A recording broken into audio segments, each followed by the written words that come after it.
This is the Wandering Mike.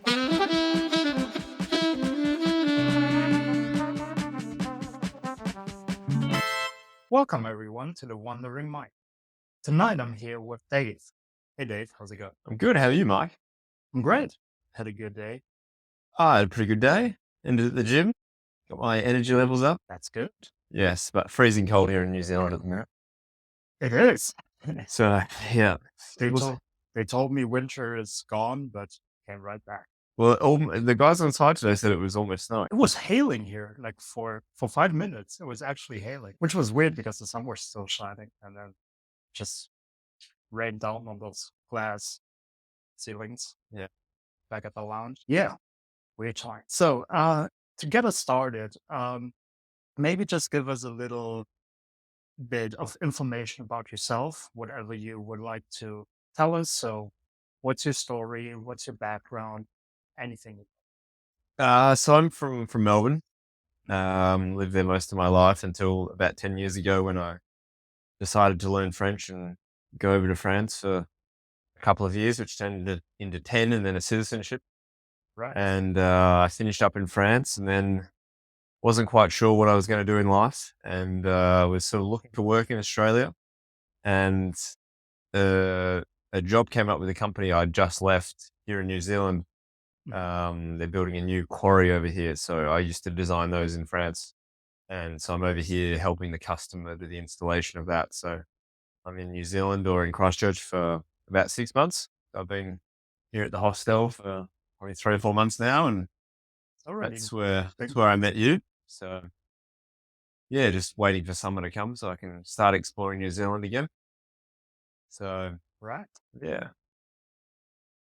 All right. I'll definitely have more questions about the French part of it all. Yeah. 10 years you spent outside your home country.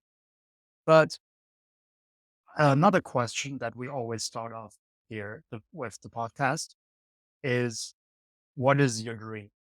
So the Dave right here, right now, what is the one dream, the one goal you have in mind?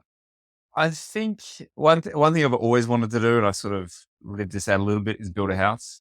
Right. I've always been quite hands-on from the very beginning. There's early photos of me with a hammer in my hand when I was about 3 years old. And yeah, I'd really like to build my own house somewhere in nature, Cool. as much built with my own hands as possible. In 2017, I actually had a sabbatical and helped build a house that my parents live in now. Oh. So that was a great experience, but it's not mine. And I'd like to do my own. So I think at some point it's probably that. And yeah, sort of that mixed with my love of the mountains is probably a dream of mine, I guess. So maybe mixed with travel, maybe back in France, maybe Right. somewhere around the world. New Zealand's a pretty good spot. So Yeah. so So when you say build a house in nature in the mountains, yeah. does that to you entail living off the grid as well? A little bit? Yeah, a little bit. Yeah. I think, I've always been drawn to, farming and building things. And like I had my own landscaping business when I was, a teenager with a friend and, built my first car. Wow.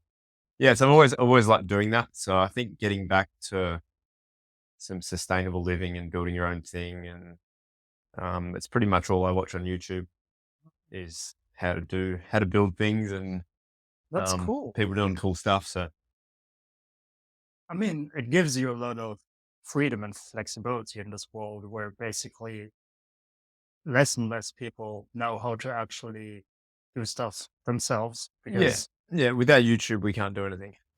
Yeah, it's true. And I mean, we saw that in the pandemic that, we're all so dependent on this system. Like living in France, I was surprised that you'd go to the supermarket in the first 3 or 4 weeks of the lockdowns. The only thing that was empty in the supermarket was pasta and pasta sauce. Yeah. And I was thinking that, in France, which is the gastronomic capital of the world, Right. that they'd be, the duck confit would be off the, like all the spices and, all the vegetables would be missing. But no, it was just toilet paper and pasta. So I think we sort of learned a lesson about how dependent on the system we are in that sort of, that period of time, which wasn't really that hard, but um, Yeah, but there were all kinds of scenarios, at least I knew from my friends, and like in people's heads, they were like, obviously, we know it wasn't that bad, but everyone was kind of going crazy a little bit. What would I do? Like, what yeah. can I do without No, assistance? I found it quite interesting during COVID when I think the average Parisian where I was living in Paris, the average Parisian couldn't feed themselves in more than 3 or 4 days. That's how much food they had in their house. Right. They have this small little fridge for one person. They have, 3 or 4 packets of rice. That's about it. Yeah. Whereas if I look at my parents, I had it when I was a kid. I remember one of my friends from school came to my house for the first time and he was looking through the pantry and the two fridges and freezers that we had. And he looked at me, he's like, Dave, is your mum saving for a war? And I was speaking to my mum and I asked her, how long could you survive? And she's like, probably 3 to 4 months on Oh, the wow. food that she has. It's completely different, like generationally, like our generation is used to the Amazon culture where we can buy it. We don't need to plan ahead. Whereas not so much my parents' generation, but at least the generation before, they were always in the back of their head, having lived through wars and things like that, that you need a stock of certain Right. goods. And you see a world now where accountants run the world where it's just in time and we only hold stock of things that go out the door within a week or two. Yeah. Everything else is bought in from a supplier or make it, um, which in theory is a great system, but as soon as you have one snag in the system, it falls apart. So yeah, I think we're going back to probably more of what we had before. But I mean, that is like a general discussion, I think. It's an interesting one because obviously, I also, when I was living in Germany, when I was living in Portugal, I had my fridge. So probably I couldn't live for longer than 2 weeks on what I had in the house. Yeah. So it's something, yeah, that really you need to think about. Well, having experienced van life for a bit in France, that's something where you look at the necessity of the fridge. And other than keeping food that I've already cooked, depending on your dietary requirements, you Mm. don't really need a fridge. Um, How so? well, for example, like if you don't eat meat for every meal, Right. you can, if you're within reach of a supermarket, you can go to the supermarket a couple of times a week and you can buy that meat for that 2 or 3 dishes a week that you're going to have that have meat in them, which obviously you need a fridge for. And then for the rest, like vegetables and the like will last for 3, 4 days Right. outside of a fridge, depending on what you have. A lot of canned goods. I mean, a lot of the canned goods, depending on the season, are a much better option than, tomatoes at the minute in Christchurch is the worst thing you can buy. They're expensive and they don't taste like anything. Whereas if you Definitely. get tin tomatoes, they'll taste amazing because they've generally been put in a tin at the height of the season when you've got the most tomatoes in their Right. best form. So I didn't have an issue living in a van not having a fridge. At times, it would be great to have one because you cook a little bit too much and you have nowhere to put it, and you end up having to sort of leave it out for 12 hours and eating it for breakfast or a brunch, Right. which is not ideal, but you get quite used to it. Won't kill you either, though, right? What's Doesn't that? doesn't have any real like disadvantages, though. If No. you eat it like Yeah. And if you eat something that's a little bit off, then, your stomach becomes a little bit sensitized to it and you can eat yeah, worse and worse food. And then eventually you can go to the third world and not have stomach bugs. right. So, I always remember cleaning out my grandmother's pantry or seeing my mum do it. And she had so many things in her pantry that were used by 15 years ago. And none of it had killed her. It just made her a little bit stronger. So, Yeah. I mean, that's definitely something that I also fear more and more. Like, we want to protect our children, we want to protect the society of like dirt and stuff like that and like bacteria. But it's also like a if you never do it, like for example, going out, playing in the dirt, playing like if it's a little bit colder, people stay inside more. It's something I just noticed. And then if you actually have to go out and stuff, your body is more like obviously you're gonna get sick more. So I feel like it's the same as with the food. Like I lost my point. I don't know what where I was going with that. That's all right. No, I think with your talking about dirt is everyone wonders like vitamin B12 is one of those vitamins that we all need, otherwise we die. And you can really just get it by not washing your vegetables because it really just comes from dirt and Right. organisms. So yeah, it's a funny one. We it's the same thing with like post pandemic. Everyone has become like a germaphobe and washes their hands like 10 times a day.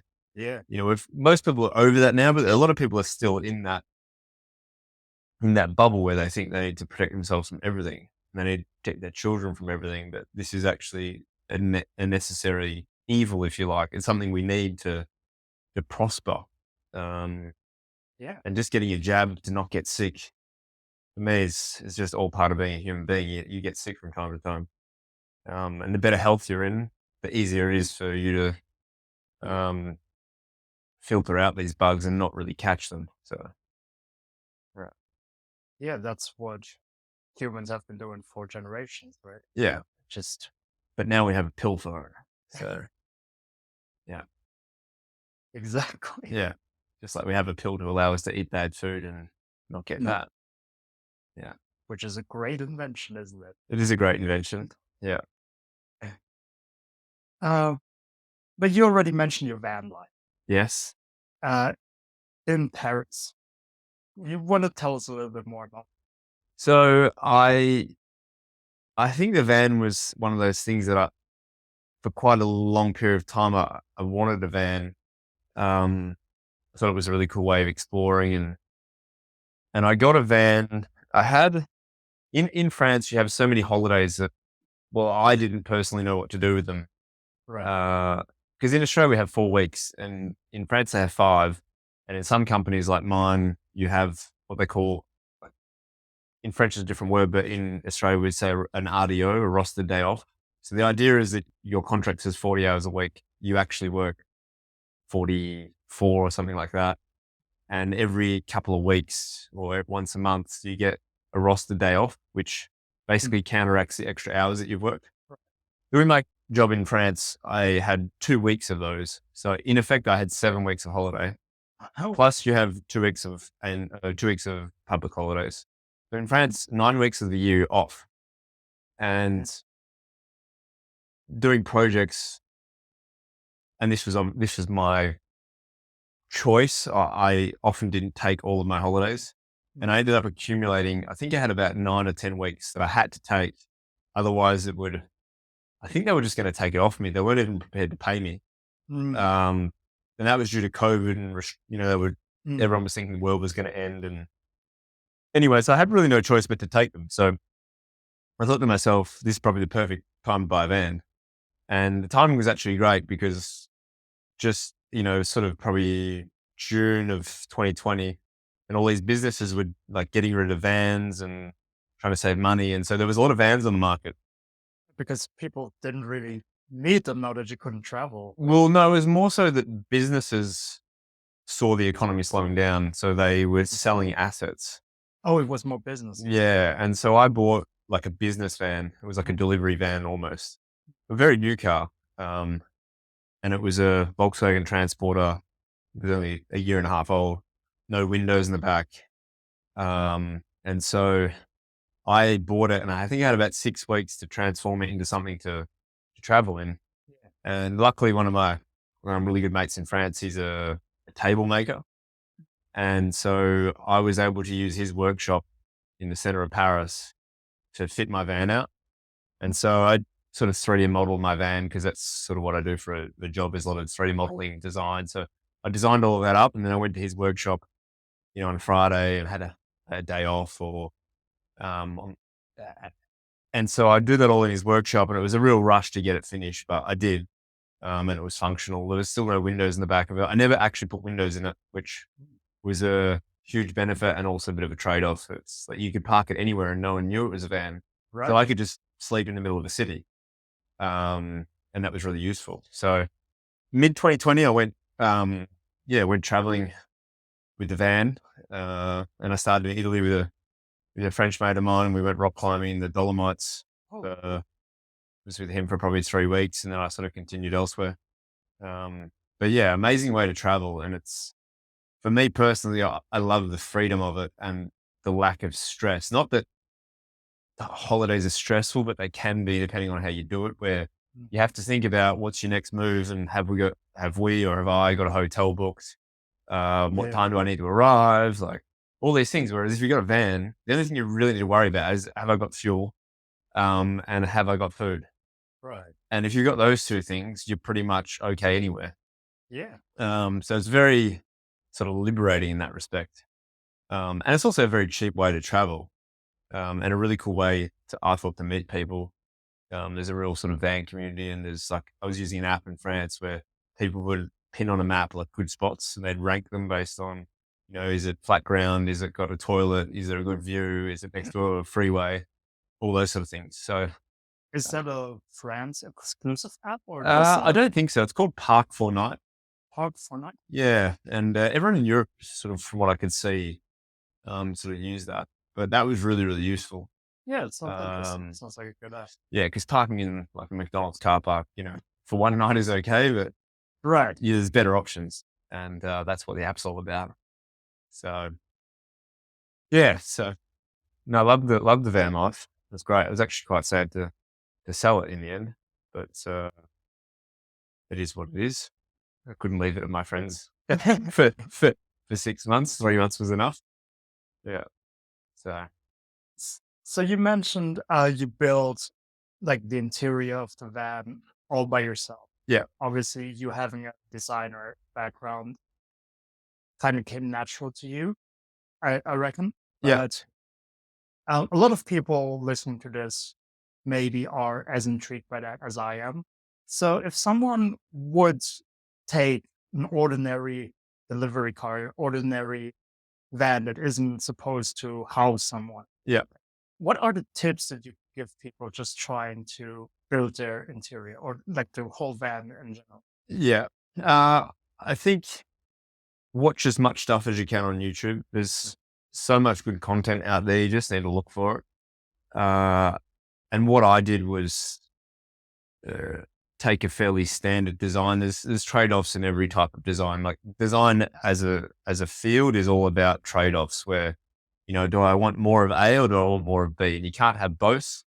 And so your trade off might be, I want a big bed, whereas someone else's trade off might be, I want a bigger, more functional kitchen, or I Mm, want somewhere to wash my hands, or um, I want a shower, or like whatever it is, and you've got to decide what's important to you. One of the trade-offs for me was I needed to fit my bike inside the van, mm, so it couldn't be seen from outside. And so I hadn't really seen anyone do what I did, but the way I put the bike in the van, it worked really well, and it was easy to get in and out. But I had a trade-off, which is it was at the end of my bed, and sometimes my sheets would go into the chain of my bike, and oh, it would be it would become full of grease. So these are trade-offs. But I took a fairly conventional layout that I sort of made my own. Um, Again, I model it in 3D. You don't need to do that. There's lots of free softwares you can do it with, like Google SketchUp. mm, Um, and I think it's a really good thing to do, so you can visualize it before you waste money building with materials. right.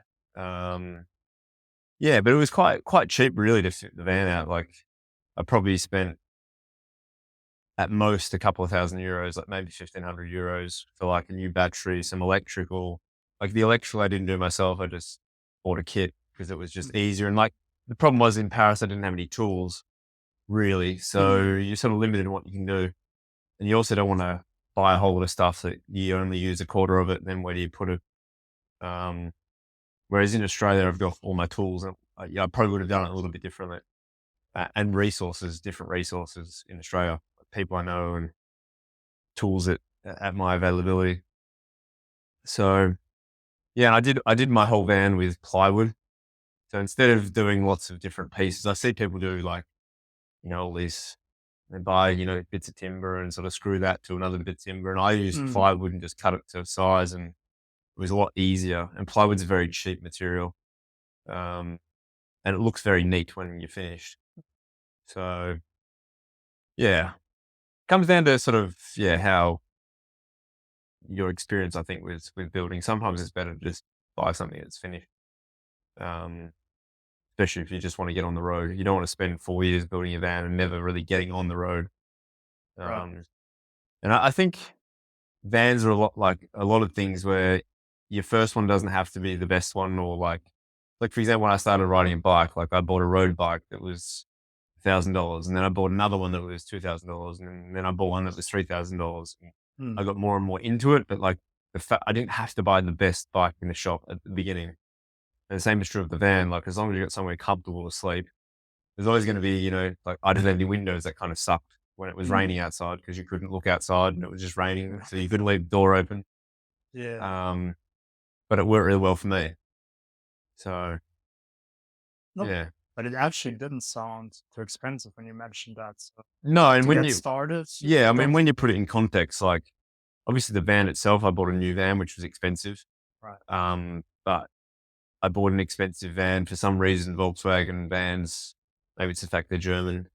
That is the Uh, only fact. Maybe that's why they hold their value. But like, I didn't lose money on my van after 4 years. Oh, I sold it for pretty much what I bought it for. that is pretty good. Yeah, I mean, For 4 years. part of that was inflation and things like that. But Mm, it held its value pretty well. And when you look at the number of nights you stay in your van versus how much you pay, even in a hostel, if you compare it to a hotel, like yeah. it's just the price differences. I mean, it was amazing how cheap I could go on holidays, have the best time of my life, and spend nothing. Yeah. Yeah. So that's the other thing too about vans. Like one thing is you don't have to, because you're in the van, you're saving money on eating out and things like that. And not that, but you're saving money on rent or hotel, if you like. And so you can very easily go out to dinner to a nice hotel, like, or a nice restaurant, sorry, a couple of times a week. And Yeah. you're still spending Yeah. much less money than if you'd gone on a traditional holiday. So yeah, I didn't sort of cook every night. I'd go out to restaurants a fair bit just Yeah. because, you're not spending money elsewhere. And now I'm in Italy, I want to eat the best pasta in the world. Of course. I'm in Germany, I want to do, what do they do in Germany? Mine's Yeah. is what they do in the south. Yeah. Meat and So, potatoes. but I did get to Munich. Munich, I love the south of Germany. Great. Yeah. You, Really. you did get to Munich or you I didn't? did, yeah. And I spent some time in the mountains on the Austrian border. That was great. Oh yeah. I That's forget what that region's called, but it's beautiful. Yeah. yeah, but the Alps, the German side as well though, but the Austrian side especially. Yeah. It is pretty nice. Yeah. No, it's one of my favorite parts of the world is that whole, the Alps, go through Italy and Switzerland and France. So, Like you mentioned the Dolomites as well. Dolomites is amazing. I've been there 3 times, and I took my parents there and they, yeah, just loved it as well. It's a great spot. Yeah. And they speak German there, funnily They enough. they do, yeah. Yeah. Because yeah, there's like a region where basically German and Italian. It's kind of funny to watch because they have like a very mixed language because there's so many influences like close to it. So yeah, it's quite funny because it's not really Italian. I mean, it is kind of German, but also different than what is spoken in the north, the very north of Germany, for example. So yeah, it's always funny having these different dialects with these different It's interesting too, like influences. the food there, like some of the pasta you get there, I've never seen on a menu in an Italian restaurant outside of Italy. And that pasta you won't see in the south of Italy. Um, Exactly. so they have this one called piccioccoli, I think it's called. If an Italian's listening, they'll probably be shocked by my accent. But yeah, it's a pasta I haven't seen anywhere other than in the Dolomites. That's very good because one of the things we also try to do on this podcast is to tell people about special things that they could try at this pichakra. But piccioccoli, I probably butchered it more than yeah, you. that's Sounds amazing. interesting. But the things that I think people should try. people should try, and this will shock every Italian, is putting duck on pizza. So like magre is like French way they do duck. Um, so basically taking a duck breast and um, searing the outside and then chopping it into slices and putting that on a pizza. But in hoisin sauce. So hoisin is like a Asian barbecue sauce. That on a pizza with just a few like spring onions and then maybe a little bit of cheese is amazing. Another thing people should try, I'm a fan of duck, is in London. I saw this at the markets like Camden Lock Market, or I think it's Camden Lock Market, Brick Lane, I think it's called. But there's these French guys who've gone over to London and they've got these food stands at the markets and they do a barbecue. And on the barbecue, they do hamburgers and it's like a brioche bun. Oh, nice. And then they get duck confit and they make patties on the barbecue. And then they get your choice of French cheese, like Comté or Roquefort or whatever cheese you like, put it on top of and then they put tomato chutney or relish, Right. which you can't find anywhere in France for some weird reason. They don't do relish. The English are amazing at it. French don't. You never find it anywhere. And that in a burger is amazing. And a friend and I tried to make it when I got back, French friend of mine, and we kept refining our recipe. And eventually we were buying like the bread at some specialist bakery in Paris where we had to order a day ahead. And amazing. Oh, caramelized onions as well. Oh, yeah. And ever since I made that, when I say to my friends I'm going to cook in France, they were always like, "Oh, you're going to do hamburgers?" I was like, "No, I'm going to cook something else." They're like, "We don't want to eat something else. We just want to eat duck hamburgers." So They it's do something. definitely worth trying. Yeah, I am a fan it's like of pulled duck. pork. It's like pulled pork, but better But with duck. with duck. Everything with duck is better. It's like chips. Like take duck fat and chips. They're better. Yeah. So that's something I miss actually about France is being able to get duck. In New Zealand, It's not it's really not common. very common. In Australia, it's become more common. You can get it at most supermarkets, but I haven't seen it here yet. Yeah. In Germany, it's also kind of difficult, actually. I mean, you can get it in like Asian markets, especially like in Chinese stores and stuff like that. They prepare like really good ducks, but being so close to France, yeah, we don't really have that there. But duck on pizza. Duck and pizza, amazing. I love pizza and I love duck, so I Yeah. might actually try that. Another one that I really like is have you heard of Otto Lengi? He's I think he's Israeli, I think, but he lives in the UK and he has quite a few popular cookbooks.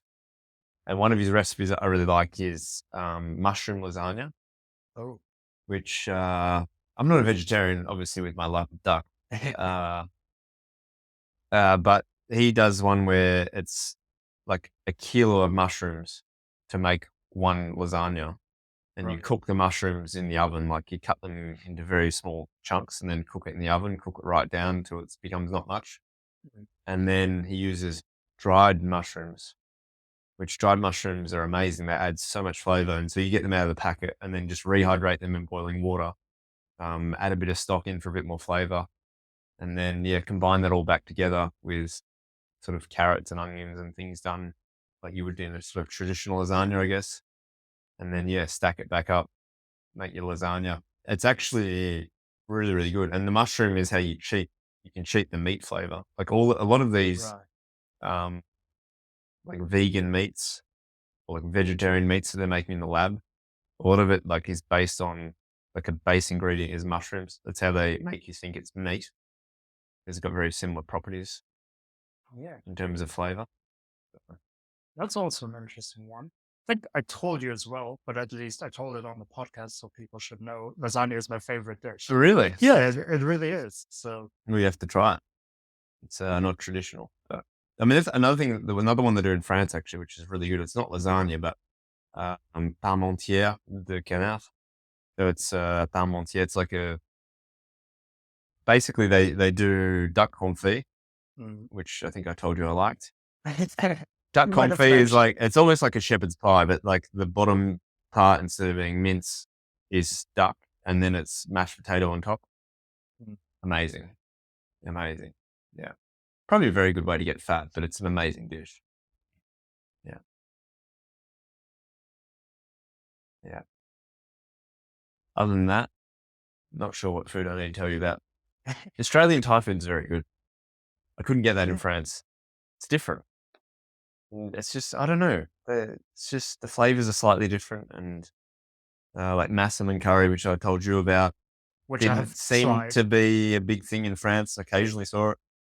Uh, yeah, but no, Paris actually, talking about food, has an amazing um, representation of uh, different countries' foods. Um, so it's one of my favorite restaurants in Paris. Actually, is in the 18th, up near Montmartre. Uh, and there's a place called Colchide, Colchide, and it's a Georgian restaurant. And Oh, Georgian food, if you've never tried it, is amazing, I have not. and their wine is very good too. Um, yeah, that's probably my. If I was to go back to Paris for a weekend, that would be the first place I would eat. Yeah, Sounds like a cheap place. Plus, it's not that. No, it's not expensive. why not? It's Okay. yeah, very reasonable. And then I would stop into Bone Shaker Donuts for a donut. Americans making amazing donuts in Paris. Of course, it's Americans. Oh well, I mean, who else makes good donuts? I mean, they're the world leaders. Exactly. There's probably cocaine in there. Like, that's why they're so good. Something in there is not good for you. Yeah, yeah. Oh, that was a good uh, excurse to food. Glad to get that in there. Um, so those 10 years in France, you didn't only spend them in France, right? You made your way like Yeah, was this? across some countries in Europe. Yeah, I mean, my story is a bit funny, a bit. Uh, the reason I ended up in France was I wanted to do what a lot of Australians do, which is do 2 or 3 years overseas in either London or Vancouver. That's kind of the two Oh, two of the big sort of, or two of the most popular places, I think, for Australians when they're sort of oh, 20 to 35. That's where okay. they go. So it's like for Germans, it's Australia and New Zealand kind of. So for you guys, Yeah, it's London and Vancouver. yeah. I'm not sure about now, but definitely, I think before that's. I mean, there's a lot of Australians living in London, like a couple 100,000. Um, so yeah, that was my plan. I thought, oh, I'll go to Canada, and I decided to plan my trip around my friend's wedding, which was in France. So my friend from Melbourne Mhm. got married to a girl from Paris, and they Right. told my friends and myself 2 years before the wedding, please book a trip and come to our wedding. Mhm. Everyone had different plans, and Right. my plan was quit my job and go to the wedding and then go to Canada.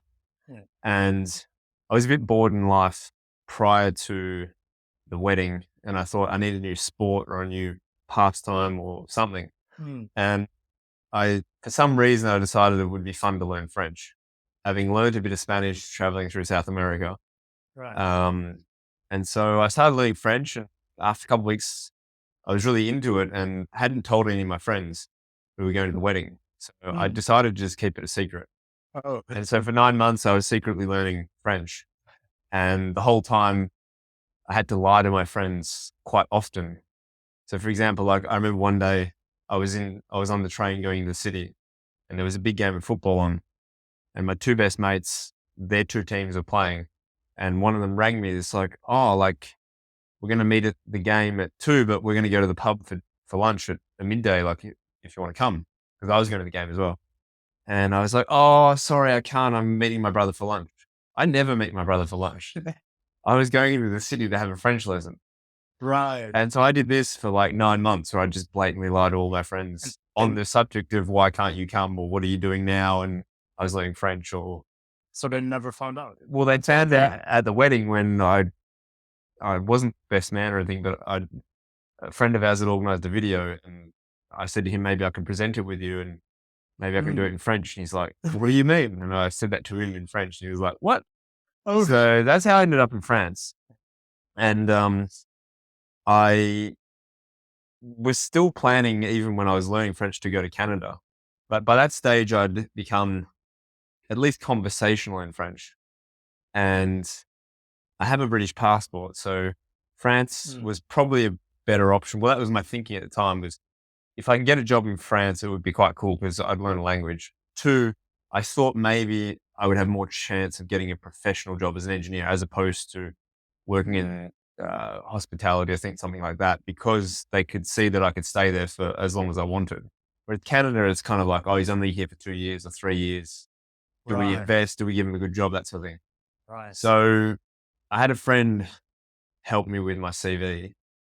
And funny story about the CV actually. In France, on CVs, typically they would put a photo, you would put your photo on the CV Yeah. and you would put your date of birth and you would put your marital status, like single, divorced, 3 kids or whatever. All right. This is not, it's changing because it's sort of seen as can be quite racist when you see a photo of someone or a name, like, Yeah. or the fact that they've got a child, like you might view them differently. So a lot of that's redacted now. People don't put it on. Mm. But for me, that was the case. And so my friend was helping me with my CV and he basically took his CV, the template, and I sort of started inserting my information Mm. and he was helping me translate it because my French was pretty ordinary. Right. And so the photo, I didn't have a professional photo for my CV and I just took a photo off Facebook, put it on there temporarily. And so when I got back to Paris, um, I stayed with another friend and he took a professional photo of me sort of wearing, a suit and tie or at least, Yeah. a shirt or like a dress shirt. And anyway, I started handing the CV out and sending it to recruiters and things like that. And I had an interview at a recruitment agency and it went quite well. And at the end of the interview, they said, "Oh, do you mind? Is it okay with you if we send your CV to some of our customers?" Um, and they'd printed my CV out in black and white. And I said, "Yeah, sure, but can I just send you an updated version?" Because so what I'd done is I'd sent them like the revision A when I should have sent them revision B of my CV because the revision A was a photo of me at a French festival in Australia with like a baker's hat with like the French flag on the baker's hat with a strawberry in my mouth. And this is what I sent to the recruiters, and I still got an interview. I was about to say, like, you like that photo so much. So, but anyway, so that's sort of how my journey started in France. And after a couple of weeks, I didn't have any success, and I was sort of walking around town one day, and I had my CVs with me, and I went past a recruiter, and I went in and I said, "Oh, can I leave my CV with you?" And the lady looked at it, and she paused, and she's like looking through my CV for 30 seconds. She's like, "Wait here." And so 10 minutes later, this guy comes out. He's like, "Hi, I'm Mario. Have you got time to do an interview?" Mm. And I was like, "I'm not really dressed for an interview, but sure." And he asked me like 2 questions. He's like, "Enough questions. I've been trying to fill this role for 3 months. I haven't found anyone with even close to the right Oh, wow. experience." He's like, "It seems like you have a perfect experience." And so he said, "I'd like to put you in contact with my customer." So the next day or a couple of days later, I had an interview with the company I ended up working for Mm. and had an interview for half an hour with my new boss at the time. And then his boss came in, it was all in English, and they offered me the job, I think maybe at the end of the interview or maybe the next day. And I took the job and I didn't start for a month because it was Christmas. And I come back and my second day, I'm already feeling that I don't understand anything. Like people talk to me and I'm like, Mm. it's like, "Dave, can you photocopy this?" It's like, what did you say? Like Yeah. that was my level of French. And my boss comes second day, taps me on the shoulder. He's like, "Can we have a talk in my office?" And I was like, "Sure." And he's quite serious. And I was like, "Oh shit." Like they figured out Right. my French isn't very good. And so I walk into his office. He closes the door behind me. And then in from the other door comes his boss. And I Mhm. was like, "This is serious." Right. And so he comes in and they're like, "Oh, so you know that job we were talking about in Australia?" So in the interview, they spoke about this huge project they had in Australia and they were saying, how good they were. And it was the biggest project they'd ever done. They were aware that you're from Australia, right? Yeah, So yeah, they yeah. they knew. And so they said, "Oh, well, since you're interviewing now, we've had quite a few issues on site. And well, we're having a few communication issues with the guys on site. And we want to send an engineer to site for a couple of months. Oh. And I said, oh, okay, but why are you talking to me? I'm like, well, you're an engineer. You speak English. You're Australian. Yeah. You have a valid Australian passport. It sort of fits. Like for us, it's very easy. We don't have visa issues and all that sort of thing. So Right. they said me, and in my head, I was like, I can't say no because I went from Melbourne to, hey, Yeah. and then to like the asshole of Australia, basically. Like it was 3 hours from Sydney and I liked where it was, but it was, a small country town. And anyway, so after 3 weeks in Paris or at the job, I get sent back to Australia, but only for 2 months. And so I arrive on site and, it's a building site, huge construction site. And there's, portable buildings for my company and portable buildings for the customer. Hmm. And anyway, I come into the French office or my company's office and I'm like, bonjour, ça va, David, enchanté. And then, so I meet all the French team. And then half an hour later, the customer comes in Hmm. and the customer's like, oh, you must be the French engineer. I was like, yes. And then they're like, oh, the French engineer that promised us for 3 months, pretty much. Oh. And then I met 3 or 4 guys from the customer, and the last guy comes, he's like, Dave, what are you doing here? And I'm like, I'm the French engineer. So this is a guy that, well, it was crazy because in Melbourne, the last job that I ever did was for the same customer, but a different, like completely different part of their business. It was in plasterboard. And then this guy had moved into Quarries. And I'd obviously gone to France and worked for a company that does Quarries as well. And so, yeah, so I rock up on site and I knew him. And so anyway, 2 months, this project, I don't think I'll ever see a project this bad in my professional career. Everything was wrong. Like there was not one piece of steel on this project we didn't modify. Mm. The, all the conveyors were designed in 2D, the buildings were designed in 3D, the other things were designed in another software, and nothing got put together. Mm. And then on site, we found all these issues and a lot of design issues, a lot of supply issues. Anyway, 2 months, they extended my contract 5 times whilst I was there. And in the end, I spent 20 months in Australia. I was there for so long that I became a tax resident in Australia again. So going to France went perfectly. Yeah. So a bit funnily enough, one of the things that was actually really challenging and something to consider for anyone who is learning a language and tries to work overseas is it's actually really fatiguing to work in a foreign language. You maybe experience this yourself. At the beginning when it's not so easy, like you're still having to translate phrases before you say them. Oh, And definitely. whereas now you just speak and, there's a few ththings you might not understand. There's a few words that you might not know, Yeah. which is frustrating, but you will follow 90% of every conversation. And now your English is perfect. But for me, when I first got to France, you'd understand 50% of the conversation. You get the gist, and then Yeah. you sort of understand most of it, and then you understand all of it. But every now and then, your word you don't understand, which isn't important. And then every now and then, there is a word that is That like is the most important thing in the subject in the phrase. But you don't know what it means. Yeah. So that was really fatiguing. So when I went back to Australia, it was actually really cool because I had half of my day on site when I'd be talking to Australians on site and obviously conversing with them in English. Right. But then I'd get home or I'd get back into our temporary building Mm. and I'd be talking French, or at least I'd try, and they'd maybe talk back to me in English sometimes if I didn't understand. But we also had guys, like the head of construction from our side was a French guy who, when he arrived in Australia, could say, hi, how are you? Mm. And to explain things, he would whistle, like, I want you to weld this. And he'd be like, Right. Correct. and that was his level of English at the beginning of the project. So with him, I obviously French. I spoke French all the time and had some pretty funny experiences. Like one of the things in French, and one of the things a lot of people say is really difficult is the pronunciation. Yeah.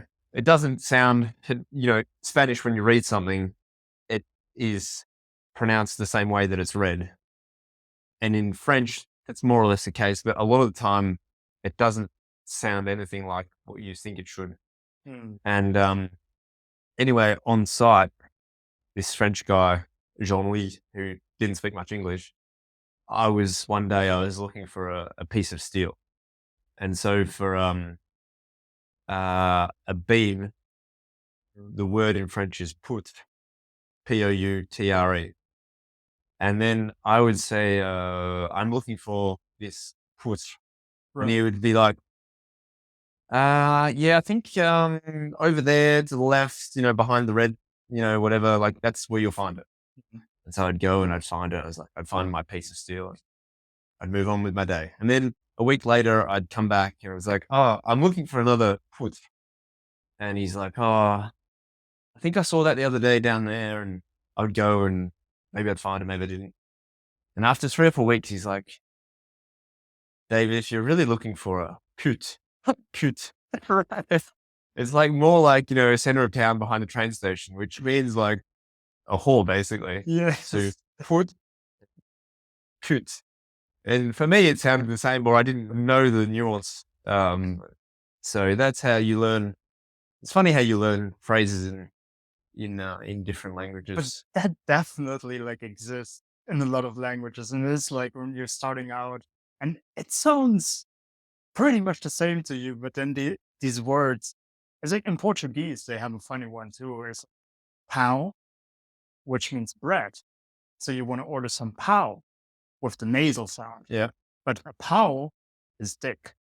So you might end up ordering some dicks Yeah, instead. yeah, So yeah. No, I had a few of those. The other one I remember was I was sick one weekend in Paris and I was walking around town and I needed a tissue. And I went into a pharmacy and the lady said, oh, how can I help you? I was like, I would like to buy some serviette. Like in English, serviette is like something you have at the table. like And I no, didn't know the word for tissue. And so in my head, I was like, oh, serviette sounds French. Like, let's try that. right. And she looked at me. She's like, excusez-moi. And I was like, I'd like to buy some serviettes. And she pointed and she's like, serviette pour la femme. And I was Mm. like, no, not for down there. It's for my nose. And she's like, mouchoir papier. All right. So that's how I learned that word. I didn't forget it. Uh, That's a funny one too, because it does sound very French. Like if yeah. you have that word in English, you'd reckon it might mean the same thing in Yeah. the language it's taken from. Yeah. No, but I mean, in English, the same thing, like the French always struggle with bitch and beach, Right. or the bitch is at the beach. It's quite challenging. But True. I never thought about the things in English, but yeah, it's yeah, because it and sounds similar. they Yeah. also struggle with words that start with the letter H because they don't pronounce the letter H. It's like a lot of letters in French. They're there just because it looks beautiful. Yeah. It's like Paris or Paris. Right. If you spelled it with a T at the end, it would still be Paris Right. because you don't pronounce the S. In English, we pronounce it, but in French, you don't. So Yeah. they have all these. It's interesting. And then there's like, I don't know if you have it in German, but sometimes they've tried to make words shorter in French. So like Mm. hospital in French is hôpital. So H-O, and the O has like a circumflex or a little like Like upside down V on top of it. yeah. And that actually represents the fact that they've changed the spelling. So it's gone from hospital, H-O-S-P, Like just oh here. and it's hôpital. And what it represents is before it used to be different. And you can see that in French, they haven't like hospice, like a hospice Right. where people would stay. That's still like, it's the same like root HOSP. Yeah. It comes from the same Latin, Yeah. but now it's, it's a different word. So strange how they do that in languages. But now in French, um, they're trying to make the language simpler. And so they're changing spellings again. Oh. Yeah. Oh, So but that's interesting. I mean, obviously, language is ever evolving, but you might figure at some point we've got it, but it's yeah, they're still changing. They're still trying yeah. to. And then there's the whole sort of, trying to things like, for example, in Australia, we would say the batsman, like in cricket, the person who's got Right. the bat is a batsman. And now they've changed it to batter because they want it to be female and male friendly. And in Right. French, like chef de projet, which is like project manager, is CHEF. And now some people, women will call it chef CHE because they want to Right. have a female version of chef de projet. So the language is still evolving. Yeah. Yeah, that definitely happened in German as well, which in a language like German is very complicated. Yeah, So yeah, you get some very funny looking yeah. sentences with that. But it's really interesting when you learn another language, uh, as an adult at least, because you have a understanding of your own language. Yeah, Well, at least you think you do until you learn another one, and then things start to make more sense, or you understand the structure of your own language. Um, right. and where was I going with that? Um, I forget where I was going with that. Complete chapter. Lost my marble. That's all right. But Um, I can definitely like I feel that point because I never thought about German because I just speak it. So yeah, sometimes people learning German, which is a very difficult language to learn, they tell me about stuff and I'm like, yeah, right. You know, like you really, like you said, you get to know how your own language works because obviously you focus on the new language you learn and you want to figure out how that one works. But if you're top of people that are just learning your native language, you can get so much insight into the workings of your own language as well. yeah, yeah. But that's a good thing to do is to learn another language. I think yeah, I know it opens up a whole new world. Really, it's like for example, I Yeah. knew nothing about French music before I went there, Right. and I think I can appreciate, like for example, like I listened to Sir George is a Brazilian Mm. singer songwriter, and he sings in Portuguese. I don't understand anything he says, other than a few words that are similar to Spanish. But the fact that you learn a new language, you then get exposed to musicians that you otherwise would never discover. Yeah. Like Noir Désir is like France's equivalent of Nirvana. And I never Mm. knew who they were before I went to France. And now I'm like, these guys are amazing. How did they never make it around the world? And they didn't make it around the world because they don't sing in English. Because no one will understand. Yeah. But in saying that, like some of the artists I like love, I don't know what the song's about. I just like the way it sounds. So that's one of the really good things about living in a different culture. Same thing, like traveling through Italy, like learning some of the Italian music. I don't understand anything, but I like this or I like that. Same thing happened to me traveling through South America. Never knew who Manu Chao was until I went to South America. And I'm like, and Manu Chao, I ended up seeing him in Sydney when I was on that project in Australia Yeah. Yeah. for France. And, I was like, I wouldn't have even known who he was. And it was one of the best concerts I've seen. Like, I've never seen so much energy at a concert in my life. Yeah. Um, Now that's a beautiful thing about being able to travel. And like I said, you don't necessarily need to understand it, but just opening your horizons because wherever you're from, like if you're from an English speaking country, you probably have even more influences because you can consume American arts, you can consume like the British and all that stuff. But German as well. If you don't even know how to speak English, which nowadays more and more people do in Germany, but back when everything was just German, you had like a German literature, you had the German singers and stuff like that. Um, like, and David Hasselhoff, of course. and of course, David Hasselhoff, you had to mention him. But yeah, no, a lot of people obviously know him, Yeah, knew him at the time of when we were reunited. yeah, Um, but that being said, like this is your whole like cultural uh, like sphere, basically. Like that's the world you're in. yeah, And then you go to Italy, which we have a border to, so you just cross the border and you have this whole another world, yeah, basically. yeah, So that definitely is one of also my favorite parts of exploring new languages and new cultures. It's like just seeing, yeah, the arts that they do there. Like how do they do music? How yeah, do they write poetry? Like all these kind of stuff. yeah. But it's like being a child again, actually, I think, when you learn a language. It's like I can make stupid jokes and it's still funny. Like Right. really, really stupid jokes, like more stupid than I normally make. And I was about to say that if you can make stupid jokes.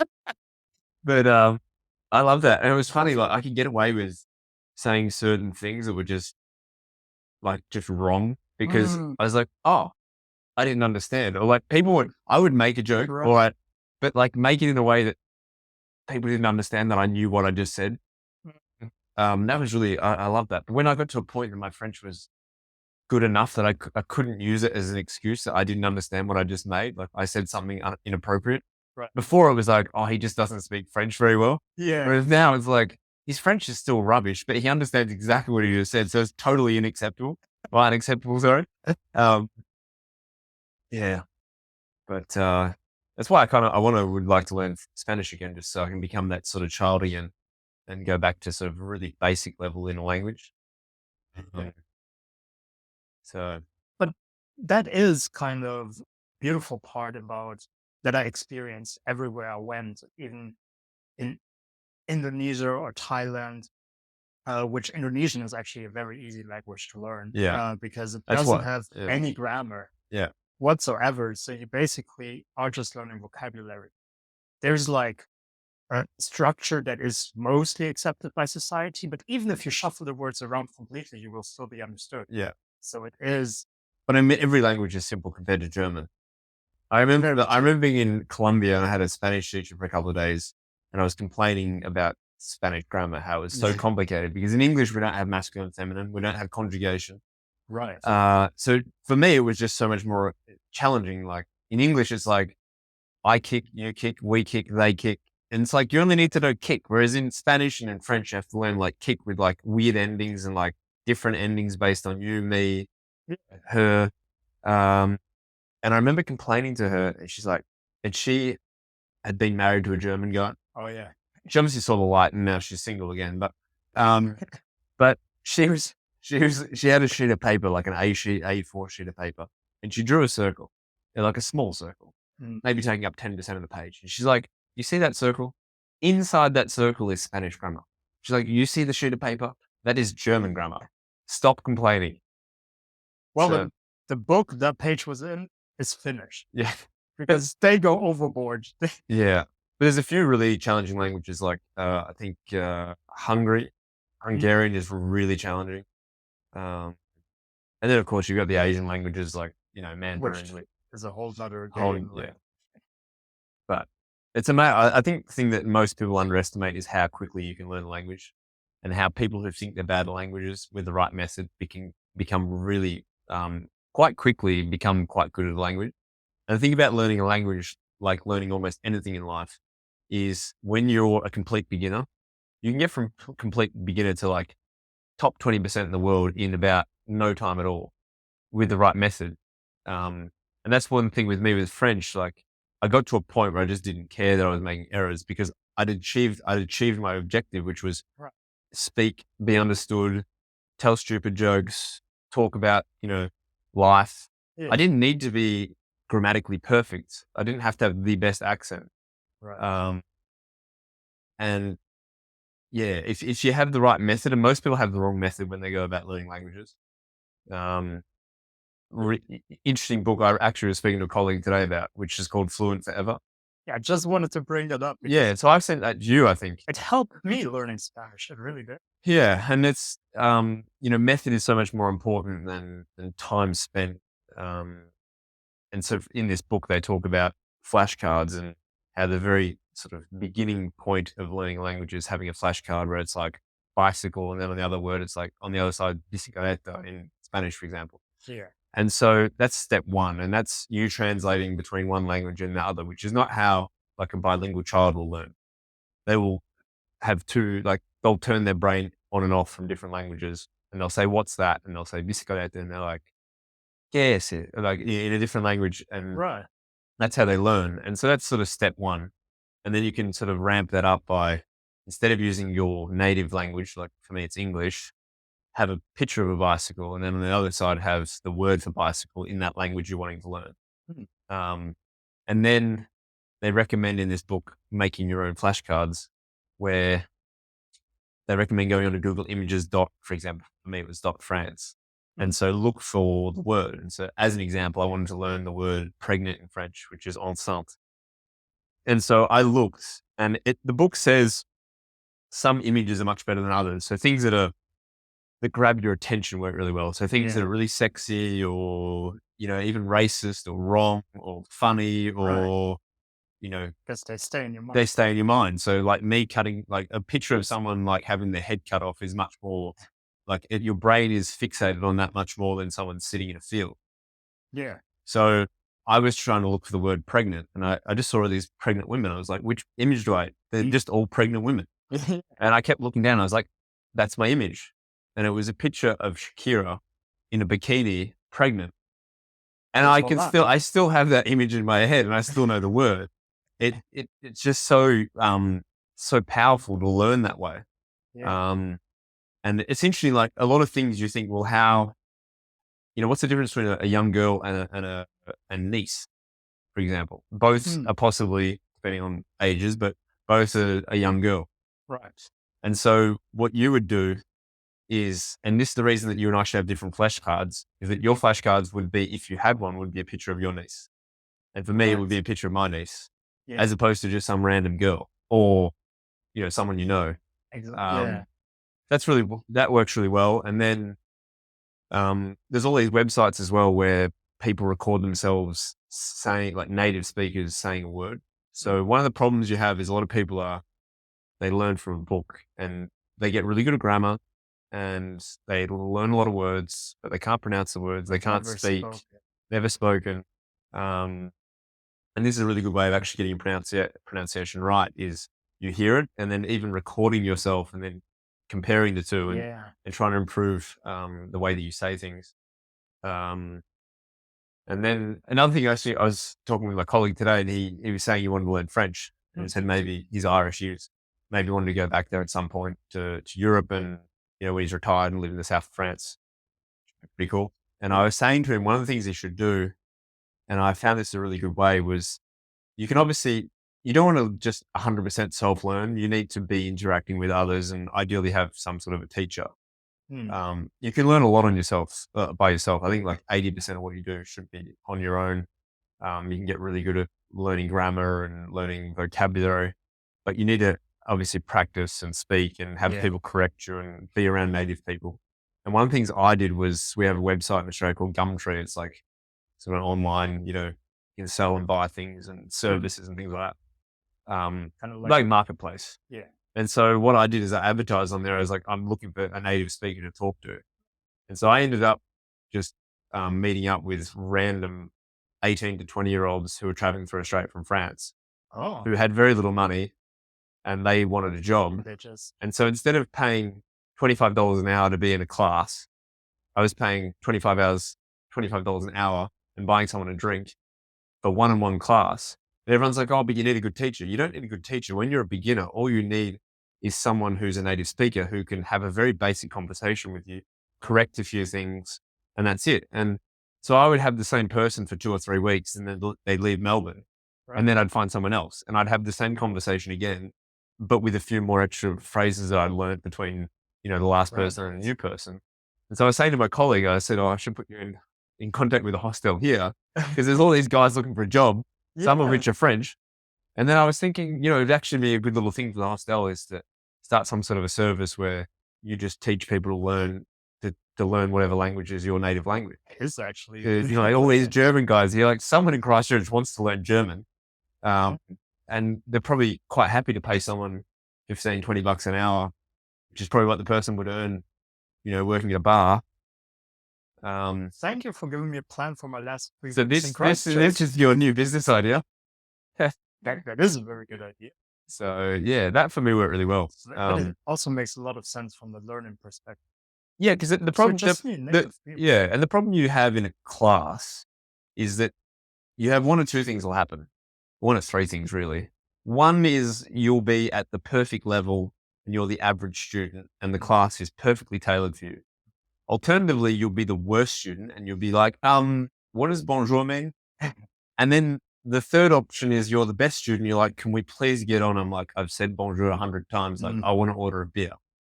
And Right. so, and you're in a class with 10 kids or 10 people and you don't really have any time to speak because everyone else has to speak for it to be your turn.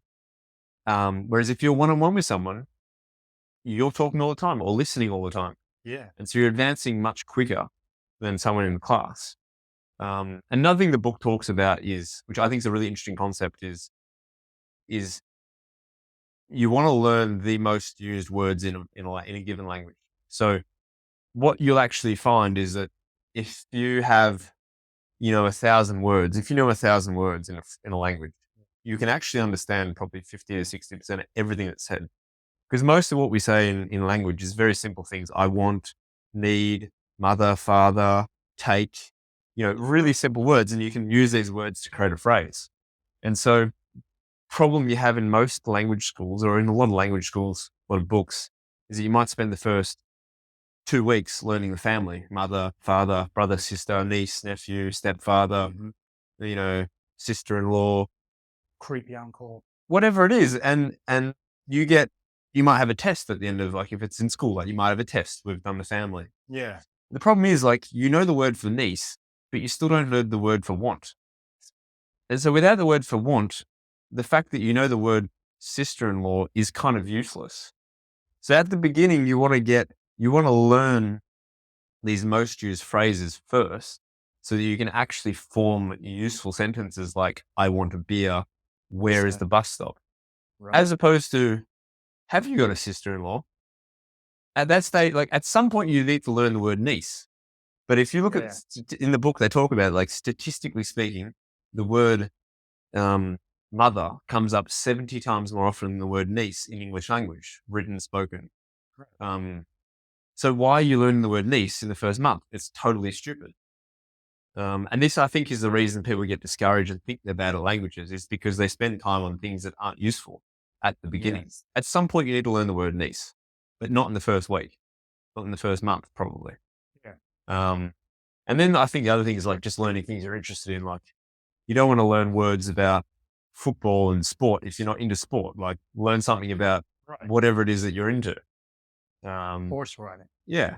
Yeah. And the last thing about it is probably, I think, very important is this concept called spaced repetition learning. Mhm. The idea is, instead of just repeatedly going over the same flashcards, phrases every day, is recording, and there's applications that can do this, that have an algorithm that work it out, is working out what words you know and you don't know very well. So if you might look at a flashcard and you get it right today. If you get it right today, it's probably going to show it to you tomorrow. You get it right again, it might show it to you in 3 or 4 days. Yeah. You get it wrong, and then it might show it to the next day. But if you keep getting it right, it'll be every 3 days, it'll be every week, and it'll be every month, and every 6 months. And so your time studying is spent on the things that you're just about to forget or just haven't Mhm. learned yet. Um, and that's kind of the key, is that, for example, I was explaining this today to my colleague, is that um, for me, having been out of France now for 12 months now, is words that I would only have used or heard from time to time. Let's say every 3 months, a random word comes up in conversation. I won't have that word won't be available to me when I'm speaking French today, because it's sort of slightly outside of my level of competence, Yeah. or outside my sphere of words that I use on a day-to-day basis or a week-to-week basis. And so I'm forgetting those words. And so this app, or this idea of spaced repetition learning, is the idea that you sort of you'll see the word just before it's about to be forgotten. Yeah. And this is how you get things into your longer term memory. Like, we all went to school where you cram for a test Mhm. and you pass the test, you might get 100% of the test, but And then 2 weeks later, you know nothing. And I think that's true of a lot of my education, where, everyone thinks that I was maybe intelligent because I got 100% of the test. But come a month later, when some kids can still explain it and they understand it, I'll have completely forgotten. yeah. And that's a stupid way to learn. Like, you're not achieving anything. If you can't explain, what you learned when you were 16, when you're 30, like, It was it really useful? doesn't help you at all. So yeah. But But that yeah, really, really interesting book. And I encourage everyone to try and learn another language. I think it's a great thing to do. And if you do it consistently, you can actually get really, really good. Like, I was conversational in French, having never gone to France, um, after 9 months.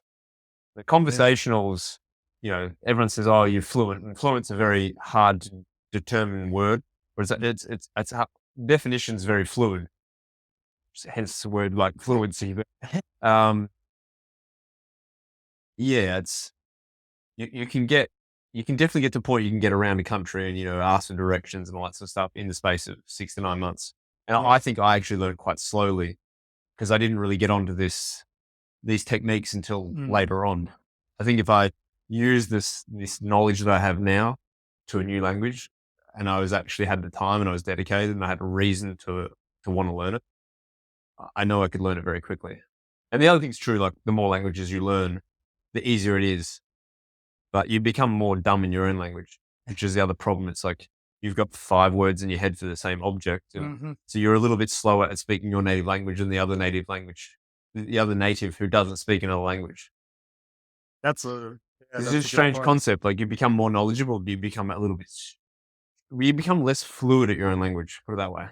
And I definitely noticed that moving to France, like after quite a long time there, that my English, like I obviously didn't have an issue speaking the language, but I wasn't anywhere near as articulate as I probably was before I left because I wasn't consuming English on a day to day basis. Most of my day was in French. I'd listen to Right. music maybe in English, and most of my friends in Paris I'd speak French with. Um, so it's just another thing to consider when you learn other languages. Yeah, I definitely had those experiences back in Germany, which in German is quite of a dangerous thing as well, because you probably don't have those experiences in English because you're speaking English. But in German, for example, obviously we have a lot of English influences. Germany, especially like a lot of American, like United States influences. So with us having that and trying to be international and all, there's a lot of English words that we just took in our language as well. So it becomes more and more hard to speak like authentic real German, because then you come back and you forget a word and you just say the word in English and everyone understands. So Yeah. it's kind of a phenomenon in not only German, but languages that aren't English to like become more and more English in a sense. Is it is it a cool thing in German to add in English words to your phrase? It's an odd thing that exists in France where people think it's really cool to say, c'est possible d'avoir un meeting, like they Right. just add in the English word. It's like So we can say réunion, like you don't have to say meeting, but people think like it's yeah, become more cool. And I think also like it often, for me, I saw it from management filtering down because management were often involved in international right, conversations. And so they right. always talk in English speak, or they do talk in English. And then Yeah. they can no longer find the word in French, or it's just much shorter in English, or there's an acronym and they'll just use that. And I often saw meetings in France where they'd be speaking in French and they'd use words in English, and people could be, like you could see the blank faces. And I understood because it was my language mixed in French. Yes. And like, I have a friend in Paris. He was telling me he has a friend who she speaks English, but she loves showing that she can speak English while speaking French. She would like Mm. throw in English words all the time. And he said to her once, she's like, if you want to have a conversation in English, I'm really happy. But if we're going to speak French, let's speak French. Yeah. Yeah. And I feel like that's where most of German society is at as well. Um, like your friend that says, let's keep it French, let's keep it German, but especially the younger people, and where I would put my generation as well.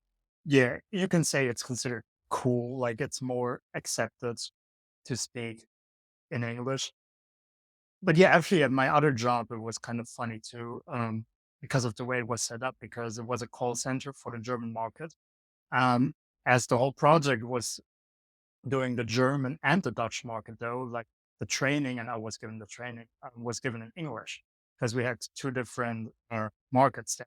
So we were talking about all these specific things in English, and then when they were on the phone, they were talking in German. They were But saying they couldn't translate very easily. like stuff like refund, like cancellation. They Yeah. would just say them in English, and then there were these older people, like these 70-year-olds that talk Who like, don't know what they're talking about. and we were like, "Oh, we give you the refund." What? I'm getting what? Yeah. So yeah, because to them it sounds like a normal word, because all being younger people and they're just using these words. I think it's not. I mean, obviously, it's also the part of not being able to translate, probably, but also just thinking in your head is an acceptable word to use, you Yeah, know? yeah. But do you think the German language is at risk of dying out somewhat? That the younger generation will just keep changing the language because so much of the influence of what they have is online, and the online stuff is just easier for everyone if it's all in one language. And a lot of the stuff's coming out. Microsoft Word comes from obviously the United States, so and Yeah, you can obviously get Microsoft Word in German, in French, and all the like, but more and more people are consuming in English. And I think like the French have probably been one of the best at conserving their language and their culture, in mm, that they've kind of not wanted that influence. right. Whereas I think a lot of other countries, they're heavily influenced. I don't know what it's like in Germany, but I wonder after, in 200 years from now or even less, like No, definitely how, think so. Like that's the argument, and they definitely have a point. Like the old German isn't there anymore, like, not even now. Another thing like specific to German, and probably it's similar in French, so I'm interested to like see like how it's handled in France. But we have a lot of Turkish population in Germany as well, because after the war we had to get like a lot of people to help us build up everything again. So we took in a lot of Turkish people, a lot of North Africans as well, which I know they are in France as well. yeah, So the thing in Germany being, obviously all these people, all these kids grow up together. So we not only have English, but we have these Turkish, we have these Arab words that also found their way more and more into like, the slang, and becoming nowadays, not so much when I was growing up, they were still considered slang, but now they're really finding their way more and more into actual communicational like German. So well, you say in French did a pretty good job. I know that there's a lot of people like from the Maghreb, yeah, especially living yeah. there. So how do they handle like those kind of? I mean, there's definitely a large Northern African community in France. And um, I mean, when you talk about language, the one, I don't know if you know about this, in France, they have this thing called Verlan, which is like the inverse language. And Mm, I think it originates from the sort of banlieue, or like the outer suburbs of Paris. And it was basically, from what I understand, they created it uh, to avoid having the police understand what they were saying. So mm, they would take a word and they would basically put the start of the word at the end and the end at the start. mm, And depending on how it sounded, they'd move a few letters around. So like, right. fou is like crazy in French. And you'd say, oh, I said fou. It's crazy. But now, like, people say, I said oof, OUF, like you would put it the other way around. And it's interesting because like they had their whole language, but because everyone sort of started to understand their language, it then sort of became the slang in French. Mm, So I know so many words because I've learned not really in a schoolroom or in a classroom. I've learned more, you know, with my mates and in the street and in pubs. And yeah, so the word that I think is the correct word is actually the slang word. right. And it's really interesting when I speak to someone who, we talk about these people who, learn languages in Australia or wherever and never go to the country. And Hmm. maybe they're very much taught in a schoolroom, and they get to the country and they can't understand because so much of the vocabulary is actually slang. And it's probably one of the things that's quite hard in Australia is the slang that exists and people don't understand it. Um, like a place like Chile. Like Chile is like every second word is slang, or like they cut a word in Definitely. half, and you can be a perfect Spanish speaker, and you'll go to Chile and understand nothing.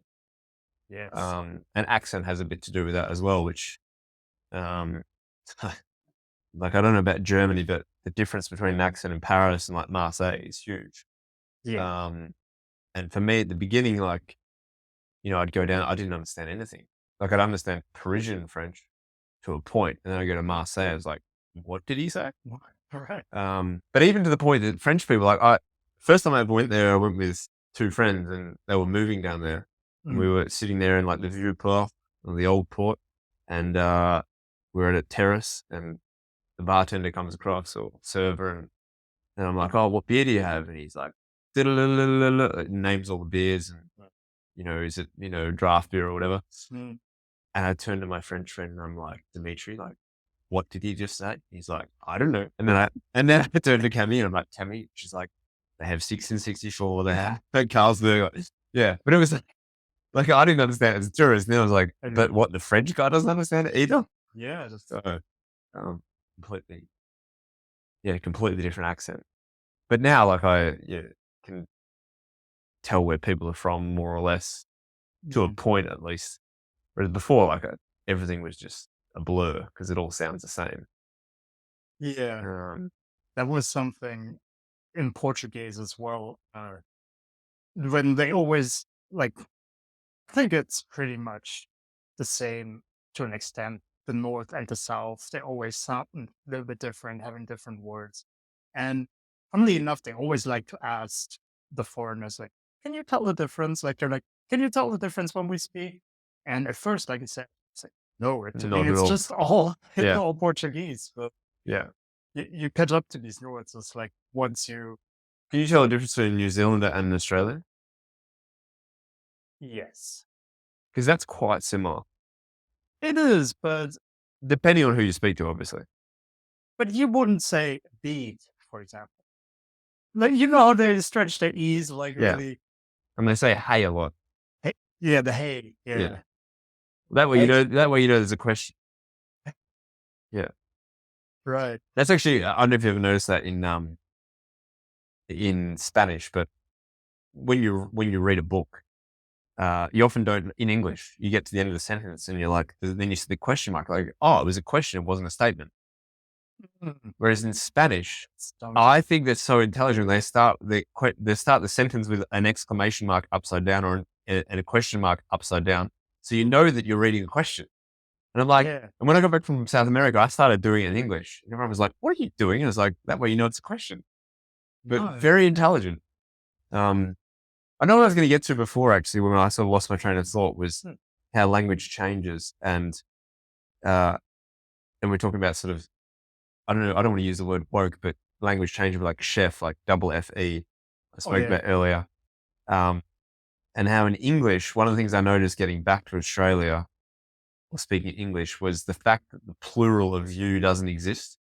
So in French, you'd Right. say for like you, you'd say tu, and then you'd say for multiple people, you'd say vous, which is also formal as well. But for this context, let's just call it there's singular you and then there's plural you. Yeah. And in English, doesn't exist. And so people say use a lot. They're like, what do yous think? Right. And it's really bad English from like, if you look at, I said it's really bad English. If you look at like Oxford teaching in school, like my father in school and myself included, you Yeah. didn't learn use, you learned you. But the question is like, how do you convey to someone or a group of people that you're talking to all of them as opposed to Mike, who's in that group? Well, So you have to say, oh, what do you think, Mike? And then, but then how do you say, then you have to put a nuance. You say, what do you all think? Whereas in French, you'd say exactly the same thing. What do you think? But you gets replaced with a different word to become plural. yeah. And it's a shortcoming in English. And I think it's really funny that we almost judge people of sort of lower education level who talk like that, who say use, but it makes perfect sense for them to do what they're doing. For me, having learned French, I'm like, it's like a clear, you know, part of the language that's missing. Yeah. Yeah. We have the same thing in German as well. But what I wanted to say, because I never heard use, but I've heard you all, like y'all, a So lot that's in the the UK. American version of it. So they say y'all, or Y'all. what do y'all think? Yeah. Here in Australia and New Zealand, they tend to say yous. You don't hear it. It depends who you talk to. Um, but yeah, and then that, like the other thing, which, again, like before you learn another language, you don't understand this, but um, that in French and in Spanish, you have the formal you. So when you're talking to someone older than yourself, you don't say tu, you say vous, Right. and it's a mark of respect. Is generally what it is, and it's really funny because you'll have a couple that might be in their 40s, have been together for 20 years, and Mm. he will still say to her parents vous, It's Right. like you're family now, and you're still doing this whole "you're above me" thing. It's like Yeah. you're talking to the king.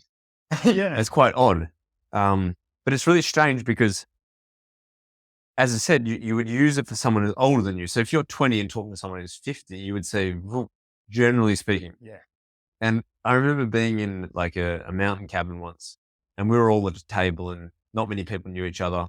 It was just a new group of people, and we were all there's probably 7 or 8 of us, and we were all between 18 and 40, Right. and so we did two for everything. And then there was a woman at the end of the table who was sort of part of the group, and she would have been 50. Mm. And someone said, "Vroom," and she was really offended because at that point, it's not a mark of respect. It's like, you're It's old, and I'm letting everyone know that you're old. right. So that's where it's like in French, like I find that idea of language ridiculous that we have this sort of class system where someone Yes. older than you gets a different, it's a mark of respect. And people's like, oh, you're not being respectful, David. And I was like, I can use vous and be an absolute asshole.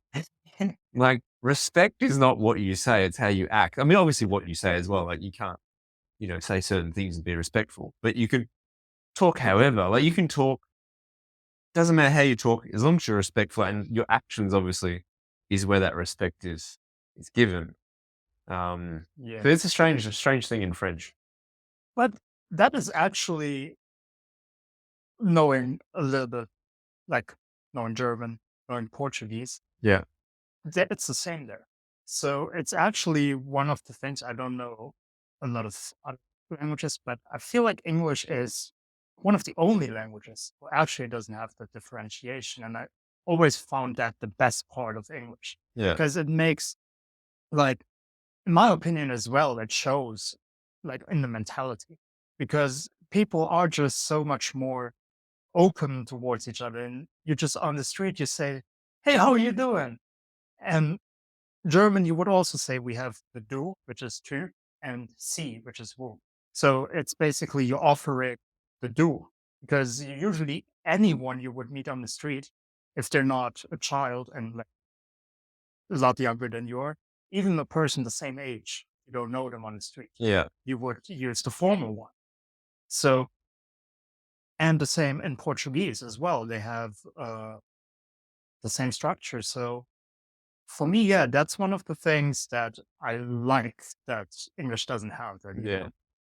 But the German language, which I know very little about, other than a few bad words, is yeah, it's interesting how you can just take 7 words and just put them together and make one new word and say we've got amazing vocabulary in our language.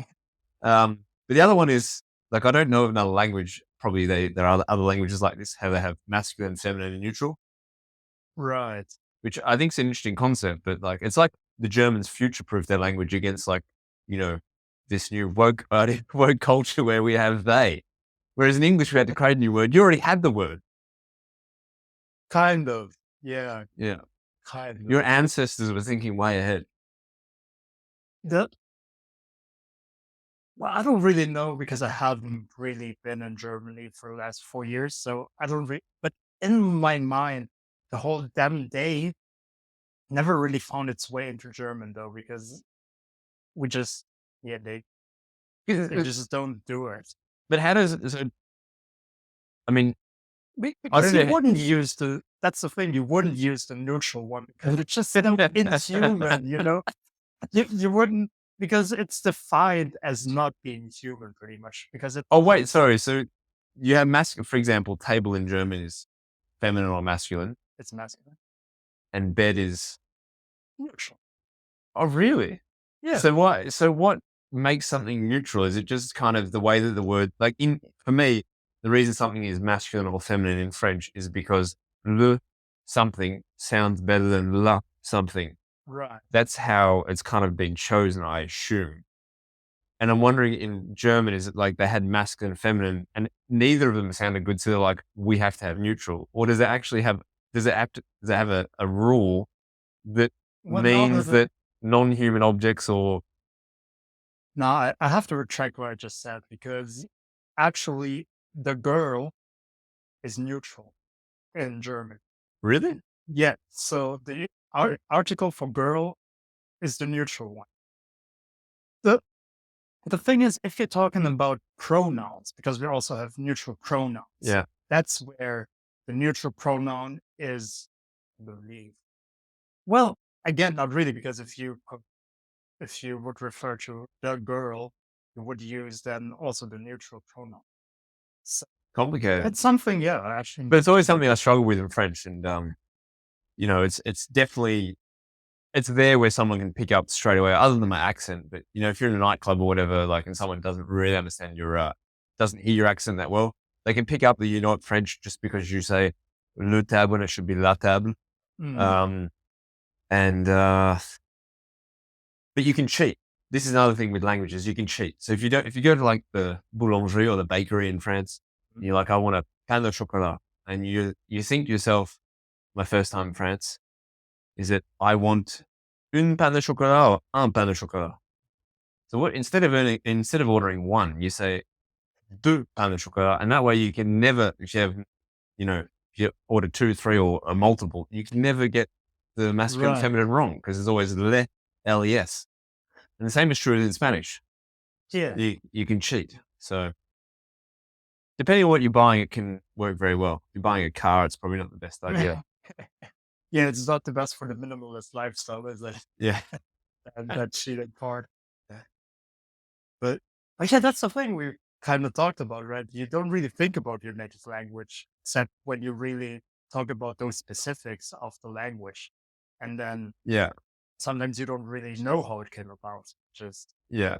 And like you find out like with like the roots of words, and like obviously people who've studied Latin, they figure this out, like why some words are the way they are. Like one for me, I looked at in English was mortgage.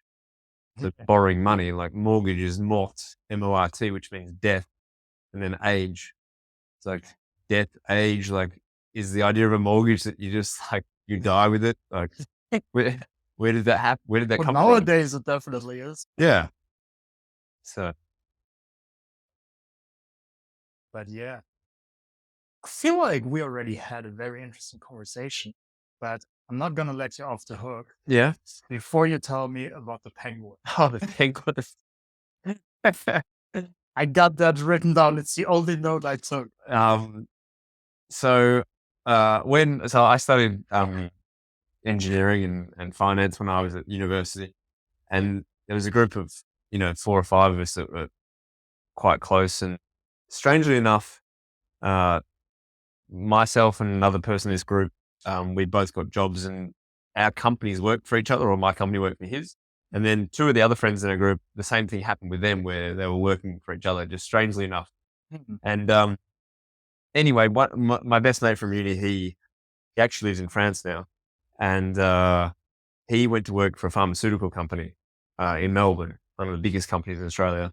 Oh, And my company did some work for his company, and probably the only time in my professional career that I ever wore a suit and tie to work.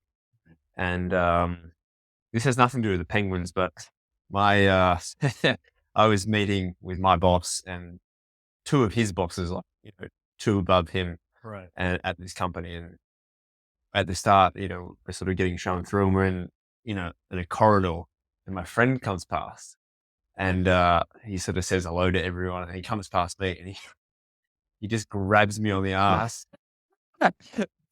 But no one could see that he was doing it, and I could obviously feel it, Right. and I couldn't laugh or slap him like it's because It's hard to like accept. this is my friend, great guy, and anyway, so this is a company that makes they basically take plasma out of your blood. It's one of the products out of your blood. Put it in a centrifuge, and they pull different things out, and they mix it with this, that, and the other to make different medicines. A lot of things like cancer treatment and things of that nature. And anyway, probably 2 or 3 years after I finished uni, his company had a specific medicine that was really valuable, and they were the only people in the world that can make it. And there was a Japanese company that wanted to buy the rights to basically have the recipe and make the same thing in their factory in Japan. So his company organized a visit for 8 or 10 people from this Japanese company to come to Australia. So they flew in and they stayed at the hotel in the evening. And the next day, my friend's company sends out a minibus. And so the minibus picks up these 10 Japanese businessmen and they come to the factory. And I'd obviously been through the factory. So it's a very secure location. It's not somewhere you can just walk in off the street. And so you go to reception and you have to say who you're visiting. You have to give like a passport or an identity card. They'll take a photo of you, put it on your badge, like your temporary badge, and then you'll be escorted through and to do your meeting or whatever. And so I got to see like the very like first level of security in the factory, like the bit that I was working on. We got to go in and have a look at where they stored the plasma in a big freezer. That was what I saw. Right. Not highly secure, but like you still had to, like wear like a lab coat and things like that. And so anyway, so these Japanese guys come in and they don't go to level 1. They go into like the deepest part of the factory, like top secret, secure. And they do like a 2 or 3 hour tour of this factory. And at the end, they go back to the boardroom and some big, managing director or someone high up does a presentation about the company and about this product, maybe 45 minutes or an hour. And at the end, they had a translator for some of the guys who didn't speak English that well. And so there was questions, quite open for question time. And there's 3 or 4 questions go back and forth. Right. And then there's some guy in the group of businessmen who asks a question. The translator's confused and it's like, what? And it's like back and forth in Japanese. And he's like, ask the question. And so the translator goes to the managing director. He's like, they'd like to know when they get to see the penguins. And so there's this confusion obviously. And what had happened was one of the really popular things to do in Melbourne is there's a little island about an hour and a half drive from Melbourne. Right. And it's a little island called Phillip Island. And there's like almost like a stadium or like seating on the coast where you're like 30 meters from the water. And you would sit there at 6 p.m. or early in the day and you would see the penguins come up and go into their burrows. All right. It's a really cool thing to do. Like if we have tourists, we'll show them that. Right. And so what had happened in the morning is that they'd gone to pick up the guys at the hotel and they picked up the sort of 10 Japanese businessmen, but also two Japanese tourists who were waiting for a different bus to go to the penguins. No. And because they're Japanese, they're so polite that they'd never say, I think I'm in the wrong spot. And anyway, my friend told me this story by email. And I'm like, you're full of shit. Like this never happened. Yeah. And he's like, he sent me a link and it was like the next day, it was like page 2 of the main newspaper was, no one killed in bloodbath, like, like penguin bloodbath or something because obviously did blood. And, yeah. But I can still find the internet, the article on the internet. It was in. Yeah. That's how polite they are. They go through the whole factory tour. Yeah. This must be the Phillip Island. Yeah. And none of the other businessmen were also like. Well, I think the thing is true of them is they're also too polite that they must have thought, oh, it's my big boss or my boss's friend or someone that I don't know who's maybe. I need to be really polite in front of them. But like, like you can imagine like 10 guys in suits and then there's 2 guys in board shorts. It's like, nah. But that is actually very. Yeah, true story. Yeah. Wow. So yeah, Dave, unfortunately, there's no penguins tonight. But thank you so much for the conversation. Thank you for having me. It was fun. It was a pleasure. It was really nice. All right. So enjoy the rest of your evening and goodbye, everyone. Bye.